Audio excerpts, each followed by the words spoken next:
Moi j'ai entendu ça sur toi. Ah, je crois que telle personne elle t'aime pas trop. Un jour elle m'a dit ça. Pourquoi il me répond pas? Est-ce que j'ai mal parlé? Est-ce que j'ai mal répondu? Est-ce que je l'ai saoulé? Putain, elle m'a lâché un vu. Ça se trouve je l'ai énervé. Ça se trouve je l'ai blessé. Ça se trouve elle en a marre. Ça se trouve c'est plus ma pote. Ça se trouve elle est énervée.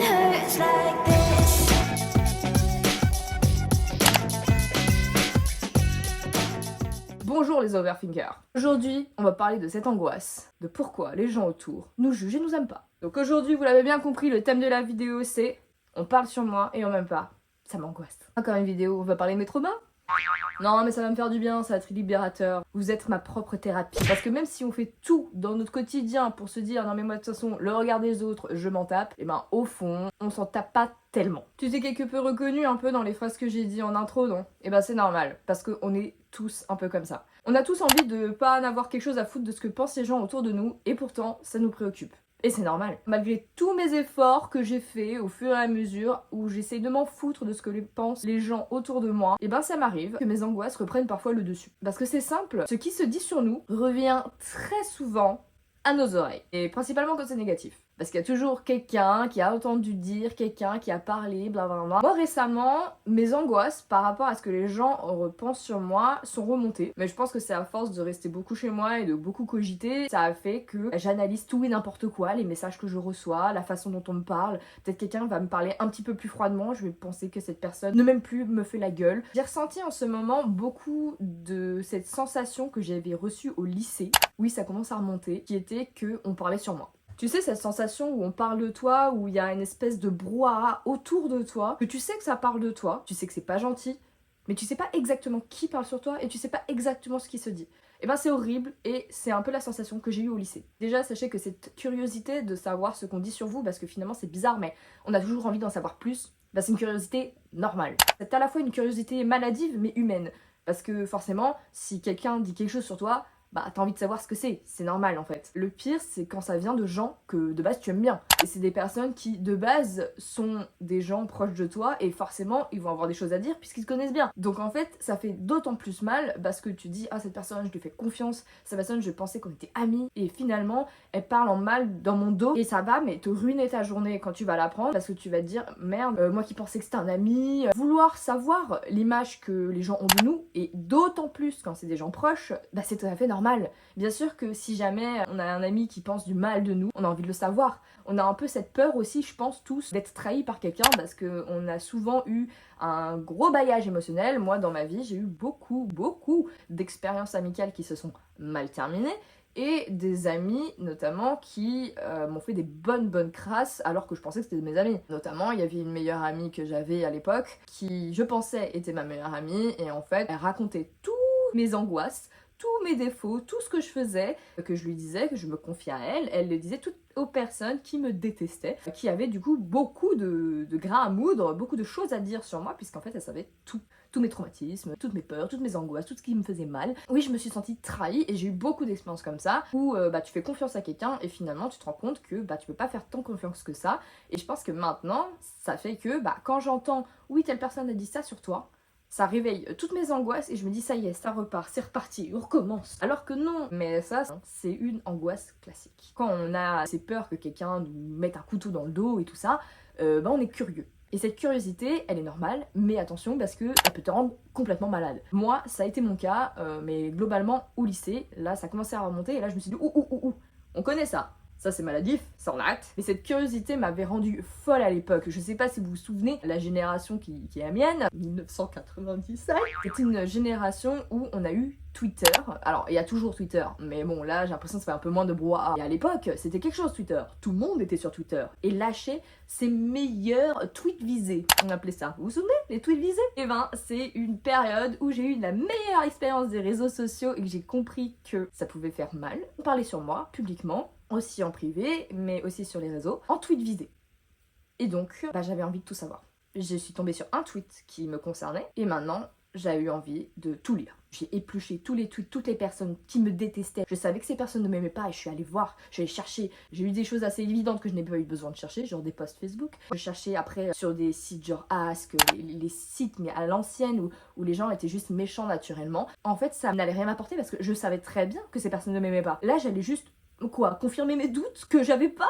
J'avais envie, j'avais ce besoin bizarre de regarder ce qu'elle pensait de moi, ce qu'elle disait sur moi, tous les trucs méchants, je les épluchais pour m'en imprégner. C'est quand même bizarre. Et du coup, c'est devenu une obsession, parce que peut-être que un ou deux tweets étaient visés, mais tout ne m'était pas destiné. Et finalement, quand tu commences dans cette démarche-là, quand tu commences à chercher, en fait, chercher ce qui va te faire du mal, tu prends tout pour toi, tu penses que tout est contre toi. Et c'est pareil maintenant, hein, si à partir du moment où tu penses qu'une personne te déteste ou tu détestes une personne, si tu vas stalker cette personne, à chaque fois qu'elle a posté quelque chose, qu'il y a une phrase qui sera un peu floue, bah tu vas être persuadé que cette phrase elle est contre toi. Tu vas être persuadé que tout le monde sait des choses sur toi, tout le monde a des private jokes sur toi et que t'es le seul à pas comprendre. Tu deviens mais fou parce que tu penses que le monde entier est contre toi. Et c'est là que je veux lancer un petit message d'alerte. Quand tu commences à t'engouffrer dans cette démarche de savoir de qui t'aime pas, pourquoi ils t'aiment pas, ce qu'ils disent sur toi, à partir du moment où il y a quelques personnes qui ne t'aiment pas et qui parlent en mal de toi, ton cerveau stupide là, ton cerveau qui a peur, il va extrapoler ça et tu vas penser que tout le monde te déteste et ça a été mon cas. Parce qu'il y avait quoi allez, quelques filles, 3-4 filles, 4, oui, on va dire 4 filles qui me détestaient à l'époque. J'avais l'impression que tout le lycée me détestait. J'avais l'impression d'être genre vraiment un paria, de pas être aimée, d'être détestée, d'être la risée de tout le monde, alors que objectivement, mais je pense que tout le monde en avait rien à foutre de moi. Déjà, je pense que la moitié ne sait pas comment je m'appelle, en regardant avec du recul. C'est quoi, 4-5 meufs, enfin, c'est rien. Attention, je minimise pas. C'est pas une raison pour que 2-3 personnes fassent du mal à quelqu'un. Dans ce moment-là, tu extrapoles tout et tu te dis que la terre entière est contre toi et que tout le monde te déteste et je te le dis tout de suite, c'est pas vrai. Et même des fois, c'est juste une personne qui va ne pas t'aimer, tu vas remettre toute ton existence en question. Stop tout de suite. C'est tout et souvent, c'est même pas quelqu'un d'important pour toi. Donc, laisse couler. Ce que j'ai pu remarquer, c'est pourquoi au lycée, ça s'est passé comme ça, et maintenant, ça se passe plus dans ce sens-là. Bon, bien sûr, j'ai évolué, j'ai grandi, blablabla. Mais il y a aussi cet effet de groupe, en fait, que j'ai beaucoup remarqué aussi. C'est simple, le groupe, c'est l'endroit le plus propice pour que ça parle dans ton dos. Que tout le monde parle dans le dos de tout le monde, que tout le monde parle. Mais attention, je vais vite calm down le truc avant que tout le monde me saute à la gorge. C'est pas négatif et ça veut pas dire que les groupes d'amis c'est poison. Je ne diabolise pas les groupes en disant que c'est horrible. Je dis pas que les gens sont méchants en groupe. Mais c'est juste qu'en fait, c'est un processus normal de parler des gens et que les gens parlent. Parce que finalement, c'est quoi un groupe? C'est des gens qui se connaissent et qui se regroupent et ils se connaissent tous entre eux. Donc forcément, leur point commun c'est quoi? Bah c'est les gens, c'est les autres. Donc forcément, si vous avez fait à 4 un Monopoly et que les autres étaient pas là, bah quand vous allez revoir d'autres personnes du groupe, vous allez dire ah oui j'ai fait un Monopoly avec telle personne, tel machin, on a fait ci, on a fait ça. Si je sais pas moi, juste quelqu'un a été mauvais joueur, a pris le plateau et l'a balancé parce qu'il est mauvais joueur, bien sûr que dans le dos peut-être qu'ils vont dire ah oui mais elle a jeté les pions et tout, mais elle est mauvaise joueuse. Juste ça et après vous allez entendre quoi? Vous entendez telle personne qui a dit ah elle a dit que t'étais mauvaise joueuse et blablabla et vous n'êtes pas là, vous n'avez pas le contexte, vous n'avez pas la conversation, vous n'avez pas l'intonation et vous avez juste le mot, elle a dit ça sur toi, elle a parlé sur toi. Donc forcément après vous avez l'impression que c'est horrible, c'est l'effet de groupe. C'est l'effet de groupe et c'est pour ça que j'ai de plus en plus de mal à être dans un groupe d'amis. Genre en groupe, en société, en général, dans un groupe de personnes qui ne connaissent pas ou des gens qui te connaissent vaguement, genre des collègues, ça se passe très bien. Mais dans un groupe d'amis, quand c'est un grand groupe, c'est plus compliqué pour moi maintenant. Parce que je sais que ça va forcément parler. Ça va parler sur toi, en bien, en mal, hein. Il n'y a pas de... Encore une fois, c'est pas diabolique, hein. Je suis pas capable, je pense maintenant, d'assumer ça, d'assumer ces pensées, ces pensées que j'avais à l'époque. J'ai eu l'expérience, oui parce que j'en parle beaucoup, mais j'ai eu l'expérience d'un grand groupe d'amis. Et je dis pas que j'étais mal dedans, j'étais très bien, c'était un moment où ça m'a rendue heureuse d'être dans un groupe d'amis et ça me convenait, juste à un moment ça me convenait plus et je suis partie, notamment parce que c'était le groupe d'amis de mon ex. Bah je vois que ça parle forcément. Et quand je dis ça, je dis pas que l'homme est horrible, même si je le pense. Je vais dire, oh cette personne elle est très belle, je vais dire plein de compliments et tout. Les gens ils vont pas forcément le raconter, ils vont dire, tiens hier il y a telle personne qui m'a dit que t'étais trop belle. Ok, enfin c'est gentil, mais souvent on le dit pas ça, on s'en fout. Alors que si une personne va dire un mauvais caractère en ce moment, bah ça on va le dire, tu vois. Donc ce que j'essaie de vous dire avec cette histoire de groupe et de ma main, c'est que oui, ça va parler sur vous.